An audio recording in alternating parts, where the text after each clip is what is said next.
ஓம் நம சிவாய நமக. ஓம் ஸ்ரீ குருபியோ நமக. அனைவருக்கும் வணக்கம். இன்றைய பதிவு ராகு கேது தோஷம், நாகதோஷம், காலசர்ப தோஷ நிவர்த்தி பற்றியது. ராகுவும் கேதுவும் பூர்வ புண்ணியாதிபதிகள். இவர்கள் அமர்ந்திருக்கும் இடத்தை கொண்டு உங்களுடைய பூர்வ புண்ணியம் தீர்மானிக்கப்படுகிறது. லக்ன பாவகம், கலஸ்திரஸ்தானம், குடும்பஸ்தானம், மாங்கல்யஸ்தானம் போன்ற இடத்தில் அமர்ந்திருந்தால் உங்களுடைய திருமணத்தை தாமதப்படுத்துகிறார்கள். ஐந்தாம் இடம் மற்றும் 11ஆம் இடத்தில் அமர்ந்திருந்தால் குழந்தை செல்வத்தை தாமதப்படுத்துவார்கள். இந்த தோஷத்தை நிவர்த்தி செய்து கொள்ள தானாக தோன்றிய புற்றுக்கோவிலின் மீது மஞ்சளும் குங்குமமும் போட்டு பசும்பால் வைத்து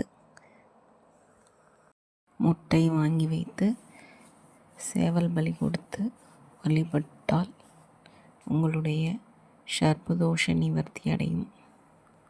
யாருடைய ஜாதகத்தில் ராகு கேது பாதிக்கப்பட்டிருக்கிறதோ அவர்கள் எல்லாம் இந்த பரிகாரத்தை செய்து கொள்ளலாம். இந்த வீடியோ உங்களுக்கு பிடிச்சிருந்தால் லைக் பண்ணுங்கள், ஷேர் பண்ணுங்கள், கமெண்ட் பண்ணுங்கள், சப்ஸ்கிரைப் பண்ணுங்கள். தேங்க்ஸ் ஃபார் வாட்சிங்.